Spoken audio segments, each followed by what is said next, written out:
আপনারা সবাই জানেন এবং দেখে আসছেন যে বিগত বেশ কয়েকদিন যাবৎ টানা পাল্টাপাল্টি যুদ্ধ চলছে ইরান এবং ইসরায়েলের মধ্যে। এটা এখন তীব্র থেকে তীব্রতর হচ্ছে। শুধু তাই নয়, ভয়াবহ পরিস্থিতির দিকে যাচ্ছে বলেই অনেকের ধারণা। বেশ কিছু গণমাধ্যম এবং অন্যান্য পত্রিকা যেগুলো আন্তর্জাতিকভাবে খুব প্রসিদ্ধ, সেই সমস্ত গণমাধ্যম এবং পত্রিকা পর্যালোচনা করে যে বিষয়গুলো অনুধাবন করা গেল সেগুলোই তুলে ধরছি দর্শক শ্রোতা আপনাদের মাঝে। আশা করি আপনারা শুনবেন এবং মনোযোগ দিয়ে দেখবেন। এটা নতুন নয় যে এই বিষয়টা অনেকে আলোচনা হচ্ছে, বিভিন্নভাবে বিচার বিশ্লেষণ করছে। এক একজনের দৃষ্টিভঙ্গি এক এক রকম হতেই পারে সেটা, কিন্তু মূল বিষয়গুলো যদি আমরা একটু দেখি, পর্যালোচনা করি, তাহলে অনেকটা আশা করি। যেমন ধরেন, ইরানের স্বাস্থ্য মন্ত্রণালয় জানিয়েছে শুক্রবার থেকে সোমবার পর্যন্ত ইসরায়েলের আক্রমণে আনুমানিক 224 জন নিহত, প্রায় 90%ই নিহত এবং 1200 থেকে 1300 প্লাস আহত বলে বলা হয়েছে। সেখানে দিব্যমান মানবাধিকার সংস্থা বলেছে সারা দেশে নিহত হয়েছেন কমপক্ষে 406 জন এবং আহত 650 প্লাস। প্রথম ধাপে 13ই জুন একক পর্যায়ে 78 জন নিহত, 300 প্লাস আহত ছিল, যাদের মধ্যে শান্তিপূর্ণ নাগরিক ও শিশুরাও ছিল। অনেক উচ্চপদস্থ আইআরজিসি কমান্ডার ও পরমাণু বিজ্ঞানী নিহত হয়েছেন। হুসেন সালামি, মোহাম্মদ বাঘেরি, গুলাম আলী রশিদ, আমির আলী হাজিদেহ, আরও প্রায় 4-5 জন ধরা যায় আইআরজিসি জেনারেল যারা নিহত হয়েছেন অলরেডি। পরমাণু বিজ্ঞানীর সংখ্যাও কম নয়, ধরেন 6 থেকে 14-এর মধ্যে হবে। এটা অবকাঠামোগত যে ক্ষতিটা হয়েছে সেটা যদি আমরা পর্যালোচনা করি, তাহলে দেখা যাচ্ছে যে ইসরায়েল উত্তর ইন্টারনালভাবে নিউক্লিয়ার ও সামরিক এয়ার ডিফেন্স সুবিধা, যেমন ধরেন নেফেন্স, ইস্ফাহান, ফোর্ডো এবং কমান্ড সেন্টার আক্রমণ করেছে, কিন্তু গভীর ভূমিতে নির্মিত মূল যে স্থাপনাগুলো এখনও অক্ষত আছে বলেই ধরে নেওয়া হয়েছে। সাউথ পার্স গ্যাস ফিল্ড এবং তেহরান ফুয়েল ডিপো ব্যাপকভাবে হামলাগ্রস্ত হয়েছে, যা 12 মিলিয়ন কিউবিক মিটার গ্যাস উৎপাদন বন্ধ করেছিল। পার্ট অফ শাহেদ রাজনীতিতে যে বিস্ফোরণটা ঘটেছে, এটি দেশের প্রধান বন্দর, যার ফলে স্থানীয় আমদানি রপ্তানি সাময়িকভাবে বন্ধ হয়ে গেছে। অর্থনৈতিক প্রভাবের দিকে যদি আমরা দেখি যে কী অবস্থা হলো ইরানের, সেদিক থেকে চিন্তা করলে শক্তির খাতে আঘাতের ফলে গ্যাস এবং তেল সরবরাহে সরাসরি সংকট দেখা দিয়েছে, যা দীর্ঘমেয়াদে ও বাজার ভয়ের পতন ঘটাতে পারে। এই যুদ্ধ পর্যায়টিতে ইরান সামরিক ও বিদ্যুৎ উৎপাদন ব্যবস্থা ক্ষতিগ্রস্ত, তবে সম্পূর্ণ দেশ জুড়ে অর্থনৈতিক গোড়ার স্থিতিশীলতা এখনও সেই পর্যায়ে ভোগেনি। মোটামুটি সার্বিকভাবে যদি আমরা বিশ্লেষণ করি যে মূল ক্ষতিটা কী কী বিষয় হলো ইরানের ক্ষেত্রে, সেখানে মানুষ প্রায় 224 থেকে 406 জন নিহত, 1200+ আহত, সাধারণ ও কমান্ডার স্তরের মৃত্যু ইতিমধ্যেই বললাম। সামরিক ও বিজ্ঞানী উচ্চপদস্থ IRGC কমান্ডার 6 থেকে 14 জন পরমাণু বিজ্ঞানীর মৃত্যু। অবকাঠামোগত যেমন ধরেন ওই যে বললাম নেটান্স এবং ইস্পাহান এবং ফোর্ডো আক্রমণ, কিন্তু মূল ভৌমিক যে ক্ষতি সীমিত, সেটা গ্যাস ফিল্ড ও বন্দর বড় ধরনের একটু ধ্বংস হয়েছে, যেটা এখন পর্যন্ত ইরান সংবাদ মাধ্যম জানায় আর কি। অর্থনীতি, গ্যাস ও রপ্তানি ব্যাহত, সামরিক বাণিজ্য ও রপ্তানি প্রবাহে বাধা, সামরিক অংশে বড় ধরনের ব্যয়, ইরান সামরিক ও বেসামরিকভাবে বড় ধরনের আঘাত পেয়েছে, বিশেষ করে সেনা ও পরমাণু গবেষণা নেতৃত্বে। জনগণের মধ্যে বেশ ভয়াবহ প্রভাব পড়েছে এটা। অবকাঠামোতে আঘাত সাময়িক, বিশেষ করে শক্তি খাতে, তবে সামরিকভাবে লম্বা সময় যুদ্ধের সম্ভাব্য অর্থনৈতিক ও রাজনৈতিক বিরূপ প্রতিক্রিয়া তৈরি হচ্ছে।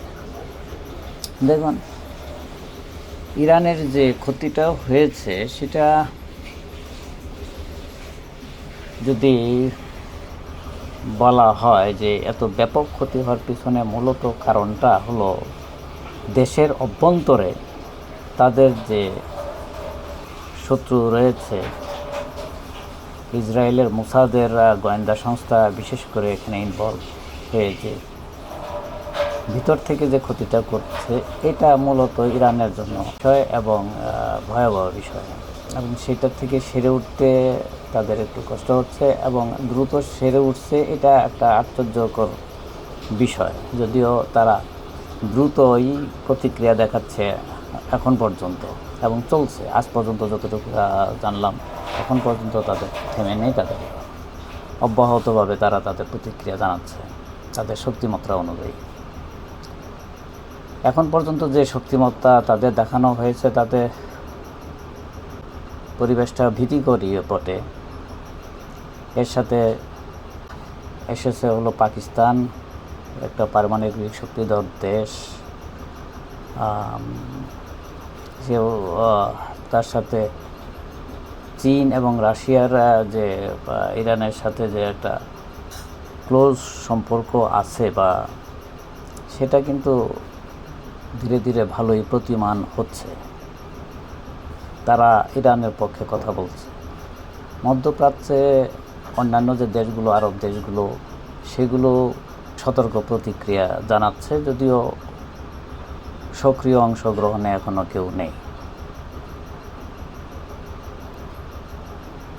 মার্কিন ঘাঁটিগুলো এখন যথেষ্ট পরিমাণ ঝুঁকিতে আছে ইতিমধ্যে, যদিও এখানে ইরান সংশ্লিষ্টতা আছে বলে তারা জানাতে চাচ্ছে না বা তারা বলছে না, কিন্তু তাদেরই মিলিশিয়া গোষ্ঠী আমেরিকার ইরাকের ঘাঁটিতে মূলত, যেখান থেকে বিমান পরিচালনা করে থাকে ইসরায়েল, সেই ঘাঁটিগুলোতে আক্রমণ হয়েছে, এমনই ধারণা অনেকের। এখন যদি আমরা ঝুঁকি নিয়ে আলোচনা করি তাহলে কী হবে? ঝুঁকির বিষয়টা তো প্রকট। ইরান অবিলম্বে পুরোপুরি প্রতিক্রিয়া দিতে পারে, উচ্চ সম্ভাবনা রয়েছে। আরও প্রতিহিংসা ও প্রপাগান্ডারও বা পার্শ্ববর্তী অঞ্চলে সংক্রমণের সম্ভাবনা উড়িয়ে দেওয়া যায় না। এটা ক্রমশই মানুষের মধ্যে এই সন্দেহটা দানা বাঁধছে এবং বাস্তবতার দিকেই যাচ্ছে বলে মনে হয়। যুদ্ধ দীর্ঘ হলে তেলের দাম ও গ্যাস সরবরাহে গ্লোবাল হেলথ ঘটতে পারে। আন্তর্জাতিক সংস্থা জাতিসংঘ, ইউ এর মধ্যস্থতা এবং মার্কিন অংশগ্রহণ পরিস্থিতি নিয়ন্ত্রণে গুরুত্বপূর্ণ ভূমিকা রাখছে, এটা বলা যেতেই পারে। যদিও দেখা যাচ্ছে যে যদি আমরা একটু তুলনা করি, ইসরায়েল যখন ফিলিস্তিনে বা গাজাতে আক্রমণ চালাইছে তখন তাদের প্রতিক্রিয়াটা ছিল একটু ধীরগতি সম্পন্ন। ওটা আক্রমণ শুরু করেছে বা তাদের প্রতিক্রিয়া জানানো শুরু করেছে তখন যেন এদের যথেষ্ট পরিমাণ জ্ঞান হুঁশ ফিরছে বলে মনে হয় আর কি, এরকম, বা তারা এটা খুব গভীর চিন্তা ভাবনা করছে। পশ্চিমা বিশ্ব ইরাক যে দৃষ্টিভঙ্গি, তারা ইসরায়েলের চোখে বিশ্বটাকে দেখে, এরকমই আসলে ধারণা হচ্ছে ধীরে ধীরে। এই ধারণাটা যদিও দীর্ঘমেয়াদে পশ্চিমাদেরকে ভোগাবে বলেই মনে হচ্ছে, তবুও তারা নির্লজ্জের মতোই অনেকটা ইসরায়েলকেই বা ইসরায়েলের চোখেই তারা বিশ্ব শান্তিটাকে মাপতে চায়।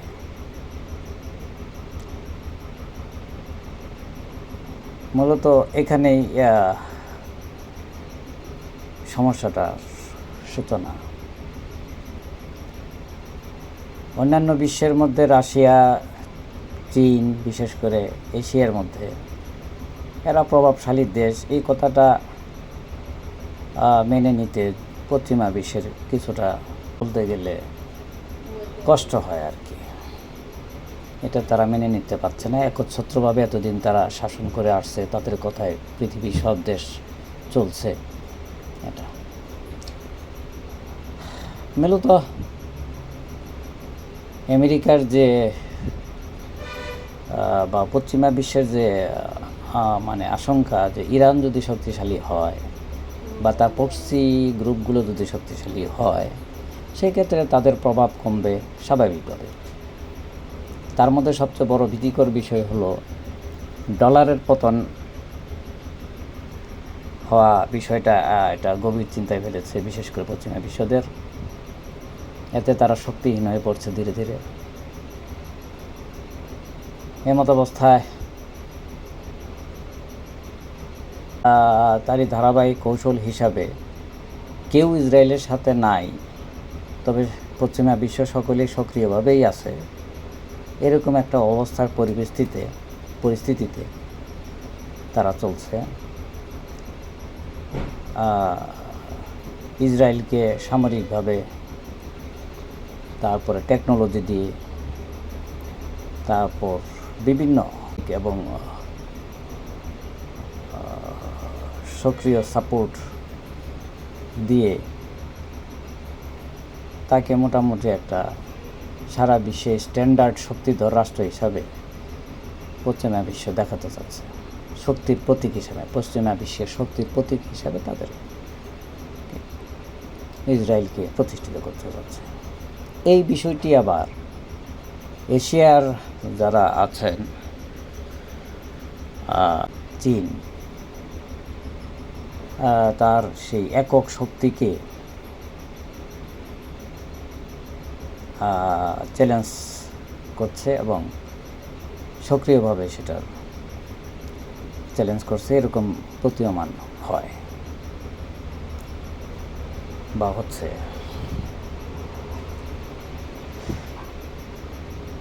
এজন্যে বিষয়টা আসলে এখন নির্ভর করতেছে হলো জাতিসংঘের উপর এবং অন্যান্য যে মানবাধিকার সংস্থা আছে তাদের ভূমিকা এবং ডায়ালগস, বিশেষ করে যে ডায়ালগসটার কথা চলছে, থেমে থেমে চলে আবার বন্ধ হয়ে যায়।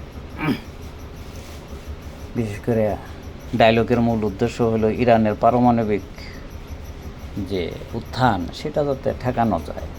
এই ঠেকানোটা হলো তাদের মূল উদ্দেশ্য। এটা হলেই তারা একটু নিশ্চিন্তে ঘুমাতে পারে আর কি। ইরানের পারমাণবিক শক্তি অর্জিত হলে এটা বিশ্বের জন্য অশান্তি, কারণ পাল্টাপাল্টি হবে। এজন্য বিশ্বের জন্য তারা অশান্তি মনে করে।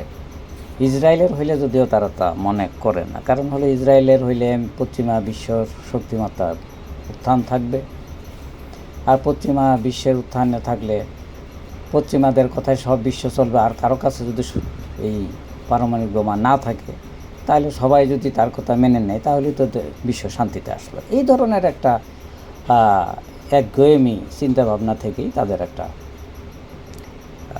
এই বিষয়গুলো অবতারণা করে যে বিশ্ব শান্তি মানেই হলো ইসরায়েলকে শক্তিশালী করা, ইসরায়েলকে অনেক বেশি করে অস্ত্র দেওয়া, যাতে করে তার ভয়ে সমগ্র দেশ থরথর করে কাঁপে, সবাই তাকে মানে। তাকে মানা মানে আমেরিকাকে মানা, তাকে মানা মানে পশ্চিমা শক্তিকে মানা। মূলত বিষয়টা হলো এরকম। তো যা হোক, এসব সত্ত্বেও ইরান তার জাতিসংঘের যে আইন, তার নিজস্ব রক্ষা করা, দেশ রক্ষা করার যে বিধান আছে জাতিসংঘের আইনের অধীনেই, সে তার প্রতিক্রিয়া জানাচ্ছে এবং দেখাচ্ছে, এবং যা দেখাচ্ছে সেটা আসলে আলোচনা করার মতো বিষয় না। সবাই জানেন আধুনিক যুগ, এতে কারো অজানা নয়। তবুও কথাগুলো বলা হলো এই স্মরণ করে দেওয়া যে বিশ্ব মানবতা কোন দিকে যাচ্ছে, আমরা সবাই যাতে মানবতার দিকে থাকতে পারি সেটাকে স্মরণ করে দেওয়াই হলো মিডিয়ার মূল উদ্দেশ্য, আর সেখান থেকেই আমার বলা। যা হোক, এবার দেখি আমরা ইসরায়েলের চিত্রটাও একটু দেখি।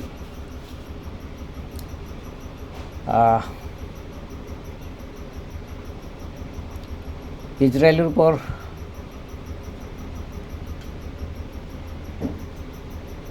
(2023) থেকে 2025 পর্যন্ত নিয়ে যদি ইসরায়েলের ক্ষয়ক্ষতির সর্বমোট একটা হিসাব দাঁড়ায় এরকম, যে প্রায় তাদের ক্ষতি হয়েছে ইসরায়েলের USD 55 থেকে 67 বিলিয়নের মতো, এরকম একটা ক্ষতি তাদের হয়েছে।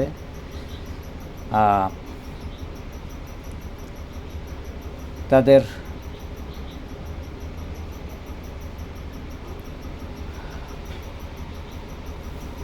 ফলে এর যে রেজাল্ট, গ্লোবাল তেল বাজারের কিন্তু মধ্যপ্রাচ্যে উত্তেজনার কারণে যে ব্রেন্ট তেলের যে দাম সেটা প্রায় 7% বৃদ্ধি পাইছে অলরেডি, এবং $74.87 পার ব্যারেল, এবং এখন যেটা WTI যেটা হচ্ছে সেটা হলো $73.74 পার ব্যারেল পৌঁছে গেছে অলরেডি।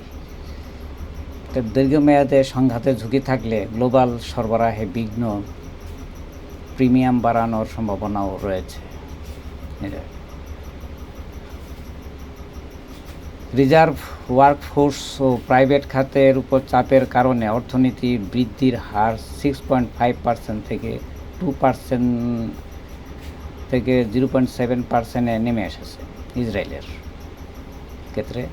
2024-এর শেষে ত্রৈমাসিক ইসরায়েলি জিডিপিতে 5.2% হ্রাস, ভোক্তা ব্যয় প্রায় -27%, আমদানি -42%, রপ্তানি -18% হয়ে গেছে।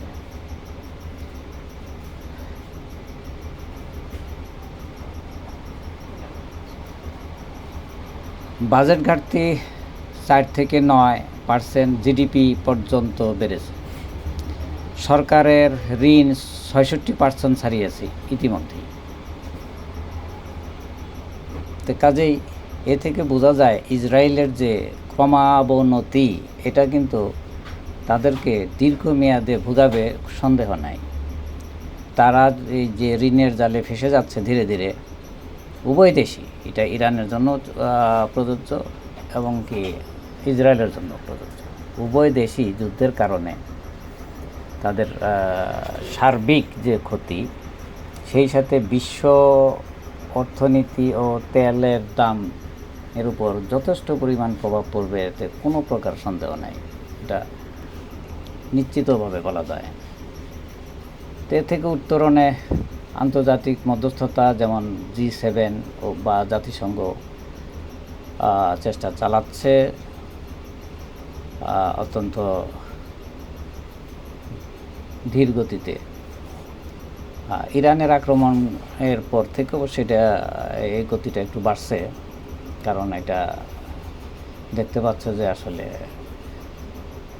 বিষয়টা তাদের পক্ষে যাচ্ছে না, দ্রুতই তাদের বিপক্ষে চলে যাচ্ছে।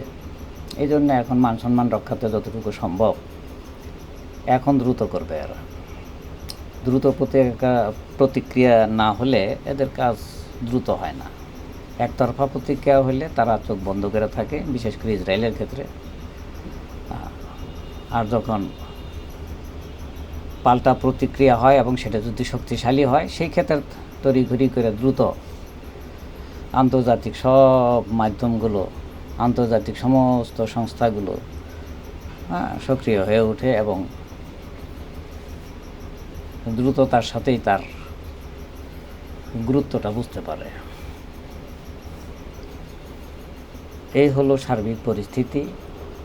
এর থেকে বাঁচার জন্য বা উপায় একটাই, সেটা হলো যে সার্বিক ব্যালেন্স, অর্থাৎ শক্তিমত্তার যে ব্যালেন্স বা এটার যে সমতা, এটা রক্ষা করতে হবে। এটা যদি সমতা রক্ষা না করা হয়, তাহলে ছোট ছোট যে জাতি আছে, রাষ্ট্রগুলো আছে, সেগুলো হারিয়ে যাবে এবং ছোট ছোট রাষ্ট্রগুলো অত্যন্ত ভয়ানক বিপদে থাকবে। অনেকটা বড় বড় রাষ্ট্রগুলোর অঙ্গরাজ্যে পরিণত হয়ে যাবে। এ থেকে জাতিসংঘের যে ভূমিকা, এটা অনেক আগের থেকেই আমরা দেখে আসছি যে এটা হলো তাদের যে ভূমিকা আসলে নানাবিধ কারণে অনেকগুলো সমস্যা, আভ্যন্তরীণ সমস্যা, বাইরের সমস্যা, এগুলো চাপ সব কিছু মিলিয়ে তাদের যে শক্তিশালী ভূমিকা তেমন একটা পরিলক্ষিত হয় না। মুরল দেশগুলো যা খুশি তা করে, তখন জাতিসংঘ নিরুপায় হয়ে পড়ে। আবার ছোট ছোট রাষ্ট্রগুলো করলে মহা বিপদ, মহা অপরাধ, এগুলা হিসেবে একই জিনিস, অপরাধ। ইসরায়েলের ক্ষেত্রে যেগুলা মানবাধিকার, সেখানে চোখে পড়ে না, কিন্তু ইরানের ক্ষেত্রে কিন্তু সুস্পষ্ট মানবাধিকার চোখে পড়ে। মাইক্রোস্কোপ দিয়ে দেখে ইরান কয়টা মারলো, কী করলো। একজন ইহুদি মেরে ফেললো, এটা বিশাল একটা ক্ষতি তাদের জন্য, বিশাল ক্ষতি। একজন ইহুদি মারলো কেন? এদিকে ফিলিস্তিনে 50,000, 60,000, লাখ লাখ মারলেও তাদের কাছে এটা মনে হয় না। এটা হলো তাদের কাছে মনে হয় যে এটা একটা মোরল রাষ্ট্র করতেই পারে, এরকম একটা ভাব আর কি। ভয় দেখানোর জন্য করে, যাতে ভয় পায়, অন্যান্য দেশকে ভয় দেখায়, তার বলি হয় সাধারণ নাগরিকগুলো। তো এই ধরনের আসলে আশা বিশ্ব করে না। আমরা যেটা চাই, সুস্থ মানুষ, সুস্থ বিবেক দিয়ে যেটা চাই, সেটা হলো যুদ্ধ বন্ধ হোক। এই যুদ্ধ চলতে পারে না। এই যুদ্ধ কখনো শান্তি আনতে পারে না, অতীতেও আনতে পারে নাই, ভবিষ্যতেও আনবে না। এই কথাটা সবাই জানে, সবাই বুঝে, সবাই মানেও। কিন্তু যখনই এটা দেশের অর্থনৈতিক হয়ে দাঁড়ায়, অর্থনৈতিকভাবে যখন প্রভাব এবং অর্থনীতি যখন সামনে এসে দাঁড়ায়, তখন এই সমস্তগুলো আর মনে থাকে না তাদের। এটাই হলো বাস্তবতা। আল্লাহ আমাদের সবাইকে তৌফিক দান করুন। যারা মুসলমান বা যারা নিপীড়িত, মুসলমান বলে এখানে আসলে কথা না, আমি বলতে চাই যে নিপীড়িত মানুষগুলো বিশ্বের যারা এখানেই হোক, যে ধর্মেরই হোক, যে বর্ণেরই হোক, অন্যায়ের শিকার মানুষগুলো যাতে মুক্তি পায়, সেজন্যই আমরা সবাই সচেষ্ট থাকব এবং সবাই এ লক্ষ্যে কাজ করব। শ্রোতা, আজকেও ইসরায়েলি সত্তার অভ্যন্তরে একাধিক এলাকা লক্ষ্য করে ইরানের ক্ষেপণাস্ত্র হামলায় 3 জন ইসরায়েলি নিহত হয়েছে। হিব্রু সংবাদ মাধ্যমের মতে ইরানি হামলাগুলি বিশেষ করে তেল আবিবকে কেন্দ্র করে চালানো হয়েছিল, যার ফলে 3 জন নিহত এবং 67 জন আহত হয়েছেন বলে জানা গেছে। রাষ্ট্রীয় সংবাদ সংস্থা IRNA কর্তৃক প্রকাশিত এক বিবৃতিতে ইরানি বিপ্লবী গার্ড কর্পস IRGC ঘোষণা করেছে যে তারা ইসরায়েলি সত্তার বিরুদ্ধে আরও শক্তিশালী এবং ধ্বংসাত্মক আক্রমণের একটি নতুন ধারা পরিচালনা করেছে। IRGC জানিয়েছে যে ক্ষেপণাস্ত্র অভিযানটি উন্নত প্রযুক্তি, সাইবার কৌশল এবং উদ্ভাবনী পদ্ধতি ব্যবহার করে ইসরায়েলি কমান্ড এবং নিয়ন্ত্রণ ব্যবস্থাকে লক্ষ্য করে চালানো হয়েছিল। এতেই অন্যদিকে ইসরায়েলে ইরানের একের পর এক ক্ষেপণাস্ত্র ও ড্রোন হামলায় আতঙ্কিত হয়ে রাজধানী তেহরান ছাড়ছে অনেক মানুষ। ঘর ছাড়ার আগে রোববার 15 জুন জ্বালানি নিতে অনেক মানুষকে পেট্রোল পাম্পগুলোতে লম্বা লাইন ধরতে দেখা গেছে। একজন স্থানীয় বাসিন্দা বলেন, মানুষজন ভয় পেয়ে যাচ্ছে। অনেক পেট্রোল পাম্পে উপচে পড়ছে, কারণ সবাই চাইছে নিরাপদ স্থানে যেতে। অনেকে বলেছেন পাম্পে অল্প পেট্রোল রয়েছে, সেজন্য চাইলে সবাই নিতে পারছে না। অপর এক বাসিন্দা বলেন, রাজধানীতে আশ্রয় নেওয়ার মতো নিরাপদ জায়গা নেই, যদি হামলা হয় কোথায় যাব। অনেক মানুষ রাজধানী ছেড়ে উত্তর দিকে যাচ্ছে, কারণ সেখানে গ্রাম এলাকা এবং তারা নিরাপদ মনে করছেন। কিন্তু মহাসড়কগুলো গাড়িতে পরিপূর্ণ হয়ে যাচ্ছে, ফলে চলাচল হচ্ছে অনেক ধীর ও দুর্বল। গতকাল রোববারই ইসরায়েলে অস্ত্র কারখানায় আশেপাশে বসবাসকারী ইরানিদের নিরাপদ স্থানে যেতে বলেছে। অপরদিকে ইরানও গুরুত্বপূর্ণ সামরিক ও বৈজ্ঞানিক স্থাপনার আশেপাশে বসবাসকারী ইসরায়েলিদের শর্তে অনুরোধ করেছে। এই হলো আসলে পরিস্থিতি। এ থেকে বোঝা যায় যে দুটি দেশের মধ্যে কী ধরনের উত্তেজনা চলছে এবং তার মাত্রাটা কত ব্যাপক ও ঊর্ধ্বগতি সম্পন্ন।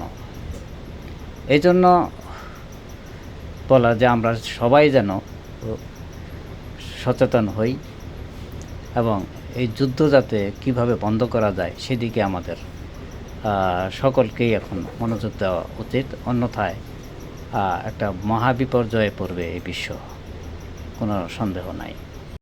এদিকে প্রধান উপদেষ্টা অধ্যাপক মোহাম্মদ ইউনূসের সঙ্গে বিএনপির ভারপ্রাপ্ত চেয়ারম্যান তারেক রহমানের 1 ঘণ্টা 20 মিনিটের বৈঠক সম্পন্ন হয়েছে লন্ডনের হোটেল ডরচেস্টারে। এতে দেশের রাজনীতির মোড় অনেকটাই ঘুরে গিয়েছে বলে অনেকে ধারণা করছেন। নানা অনিশ্চয়তা, শঙ্কা, গুজব রাজনীতিতে ঘিরে ধরেছিল এই দেশটাকে। থেকে এই বৈঠক অনেকটা স্বস্তি দিয়েছে বলে অনেকের ধারণা। সুষ্ঠু পরিবেশ সবারই কামনা। এই হিসাবে এই বৈঠক অনেক ভূমিকা রাখবে বলে জনমনে ধারণা। শঙ্কার কালো মেঘ সরিয়ে দিয়ে রাজনীতিতে আস্থার পরিবেশ সৃষ্টি করবে বলেই আশা করছে এদেশের জনগণ।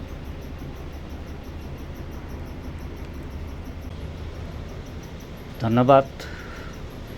খবর যা শুনলেন কেমন লাগলো জানাবেন কমেন্ট করে। পরবর্তী ভিডিওতে আমরা বাকি যা কিছু ঘটে সাম্প্রতিক ঘটনা নিয়ে বিশ্লেষণ করব, গুরুত্ব নিয়ে, ইনশাআল্লাহ।